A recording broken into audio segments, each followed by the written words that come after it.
राम राम दोस्तों। जय श्री सीताराम सरकार की जय। आइए दोस्तों, अपन थोड़ा सत्संग करते हैं कि संत बीज पलटे नहीं, चाहे जुग जाए अनंत, नीच ऊंच घर उपजे रहे संत को संत। तो दृष्टांत ऐसा है कि एक बार नारद जी भ्रमण कर रहे थे। वो भ्रमण करते करते समय वे एक नगरी में पहुंचे। तो उस नगरी में किसी व्यक्ति के घर जब वे पहुंचे तो नारद जी ये उस समय पे लोग जानते होंगे। तो उस घर के व्यक्ति ने नारद जी का स्वागत सत्कार किया और अच्छी बढ़िया बिठा दिया और जल भोजन की पूछी, महाराज फल फूल ले लो आप। कहने लगे नहीं। कहने लगे, नारद जी पूछ रहे हैं कि भाई तुम्हारे यहाँ किसी बच्चे की किलकारी नहीं गूंज रही है और कोई बच्चा नहीं है आपके घर? तो वो व्यक्ति बोला कि नहीं महाराज, मेरे यहाँ कोई बच्चा नहीं है। तो कहने लगे क्यों नहीं है? तो उन्होंने कही, महाराज देखो मैं तो जानता नहीं हूँ, मेरी तो बकरी भी नहीं ब्याती जा। बकरी गाय मैं कुछ भी ले आता हूँ ये भी नहीं ब्याती, बांझ हो जाती है मेरे घर पे आकर। तो नारद जी ने देखा, नारद जी ने देखा और कहा कि भाई तेरी किस्मत में, तेरी पत्नी की किस्मत में कोई बच्चा सुख नहीं है और तेरे घर में कोई जीव गाय बकरी तू पालेगा तो ये भी नहीं ब्याएंगी, ये भी नहीं जन सकेंगी क्योंकि तेरे नसीब में ही नहीं है। तो कह लगे ठीक है महाराज कोई बात नहीं है। और नारद जी चले गए। कुछ दिन गुजर गए। कुछ दिन गुजरने के बाद में कोई संतों की जमात उसी गांव में से निकल के जा रही थी। तो उस व्यक्ति ने सोचा कि मेरे पास धन तो बहुत है राम जी की कृपा से, हम क्यों ना ये संतों की सेवा करें और इनको अपने घर में एक रात रखें, जब तक ये रुके, एक दिन दो दिन, जितनी सेवा हमसे बने उतनी हम सेवा इनकी करें। पत्नी से कहा। पत्नी ने कही, पत्नी बोली बिल्कुल सही बात है स्वामी, आप संत महात्माओं लवा लाओ और अब बढ़िया विधिवत तरीके से इनकी भोजन प्रसादी कराओ और इनकी सेवा करें। तो वो व्यक्ति गया और संतों से निवेदन किया महंत जी से, तो महाराज आप मेरे घर पधारिए और मैं कुछ आपकी सेवा करना चाहता हूँ। तो संतों ने कहा ठीक है, चलो भाई इसके घर चलते हैं।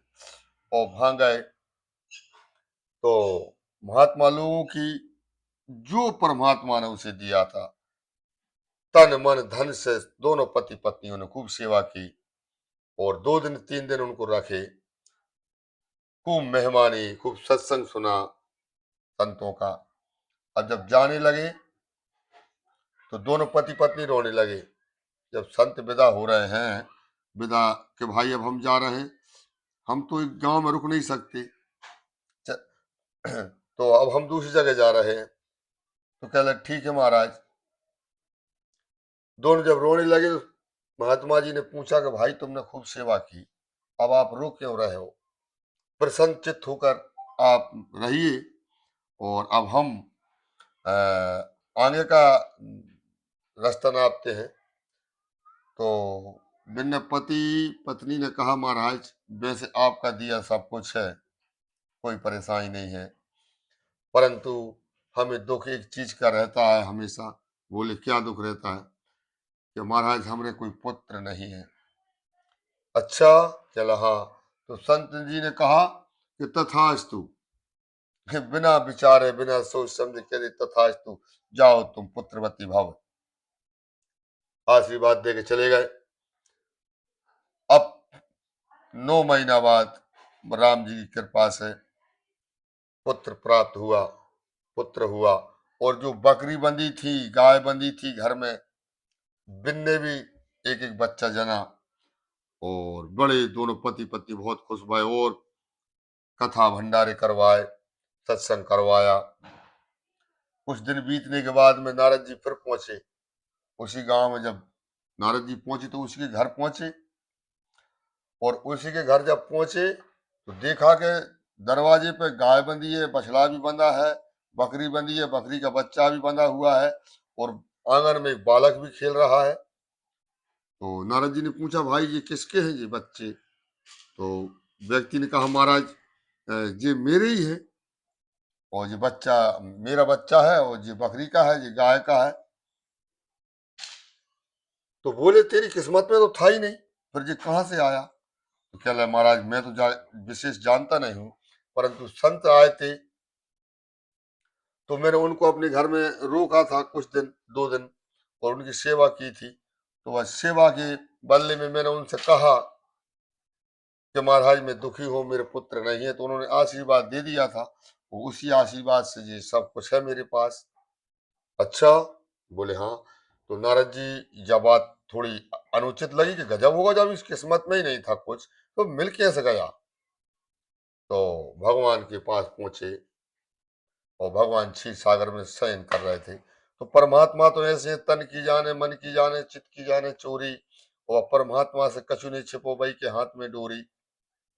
मैंने देखा कि नारद जी प्रश्न लेके आ रहे हैं, इस आने से पहले ही परमात्मा बैठ गए और अपने जहां हाथ लगा लिया सीने में और करहाने लगे। तो नारद जी ने अपने प्रश्न पूछने से पहले जब देखा कि परमात्मा की तो स्वास्थ्य ठीक नहीं लग रहा हो, तो उन्होंने कहा, महाराज क्या हुआ? अरे क्या लगे नारद जी, कुछ नहीं, मुझे तकलीफ हो रही है बहुत, सीना में दर्द हो रहा है। तो बोले, महाराज फिर जाके उपचार क्या है? चलो उपचार तो नारद जी जाको एक ही है, कोई मेरो भगत कलेजो निकाल के मुंह दे दे तो मैं ठीक हो जाऊं, और कोई ऐसा व्यक्ति हो कि कोई ढूंढ के लाए। तो नारद जी ने कही, महाराज मैं अब बिहार जा रहा हूँ, अब भी जा रहा हूँ लेके, अब वही आ। तो नारद जी सब में फिरे, सब में, भैया कोई भगवान को भगत है का? कह हाँ मैं भगत। तो कह कलेजा दे दो, परमात्मा की तबीयत खराब है, कौन कलेजा निकाल के दे, सब झूठी भक्ति कर रहे हैं। सांची भक्ति तो कर, हनुमान जी महाराज ने करी, सीना चार चीर दिया, रविदास महाराज ने की है, मीरा ने की, जो सांची भक्ति की, जो सांची भक्ति करे तो परमात्मा प्राप्त होए। जब वही संत कहाँ पहुंचे जो भी संत ने वरदान दिया था, साधु संत तो मुलक है, मुलक से कई बिरों ने, भैया ऐसी ऐसी बात है महाराज की, परमात्मा की स्वास्थ्य ठीक नहीं है, और आप कलेजा चाहिए, कलेजा दे दो। तो कौन दे रहा कलेजा? परंतु उन्हीं महात्मा जी के पास जब नारद जी पहुंचे तो वे भजन कर रहे थे, परमात्मा का चिंतन कर रहे थे, और तभी जब पहुंचे तो उन्होंने कहा, बोलो नारद जी कैसे पधारे? तो उन्होंने कहा है नारद जी ने कि महाराज परमात्मा की बैकुंठ में दर्द हो रहा है सीना में बहुत जोर से। तो महात्मा ने कही, तो भैया मैं क्या कर सकता हूँ, वो जल्दी बोलो। तो कह ले, महाराज कोई कलेजा दे दे भगवान जी का भगत तो उनको स्वास्थ्य ठीक हो जाए वो। अरे तो कह लगे ठीक है, तो चमीटा रखे थे वहीं परमात्मा की कृपा से संत लोग, साधु, तो अपने अंदर मार दिया छुरा, और निकाल के दे दिया कि ले दे दो, परमात्मा आए। और जब परमात्मा लेके गए, नारद जी लेके गए कलेजो, और जब देखो तो वे अच्छे हो गए। और परमात्मा पूछ रहे हैं कि भाई नारद जी तुम कौन सा प्रश्न लेके आए थे, बोलो, हमने तुम्हें काम में लगा दिया था, अब मैं स्वास्थ्य मेरा ठीक है, अब बोलो क्या बात है? तो कह रहे महाराज मेरा जो प्रश्न थो कि इस एक गांव में एक व्यक्ति की नसीब में पुत्र था ही नहीं, तो फिर उसके नसीब में जब नहीं था, लिखा ही नहीं था, तो पुत्र हो कैसे गया? तो परमात्मा कह रहे हैं कि इसलिए ही तो मैं आपसे कह रहा हूं भैया, भगत तो तुम भी मेरे हो, मेरी भक्ति कर दो। बोले हाँ महाराज करते हैं। तो कह लगे, फिर तुम दुनिया में क्यों ढूंढत फिर रहे थे?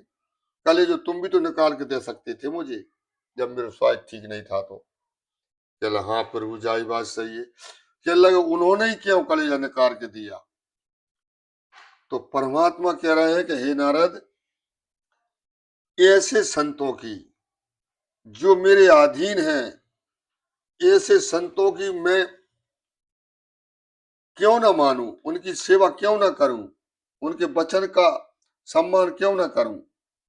उनके वचनों का मुझे मान रखना पड़ता है। हे नारद जी, इसलिए लिखी भी मेटनी पड़ती है मुझे, अगर कोई संत आशीर्वाद दे दे तो नारद जी ने दंडवत प्रणाम करी और बादनाथ से कान पकड़े और कहा, हे महाराज, मैं अब समझा, संत में और परमात्मा में कोई भेद नहीं है, इसलिए सब तम सब जग मोहि सम देखे, और मुँह से अधिक संत को लेखे। तो भाई और बहन, परमात्मा की भक्ति करें और हम परमात्मा पे अटूट विश्वास रखें और सीताराम सीताराम करते रहें और माता पिता की सेवा करते रहें। फिर किसी भजन, दोहा, चौपाई या दृष्टांत के साथ मिलेंगे। जब तक के लिए खुश रहें और आनंदित रहें। जय सिया राम।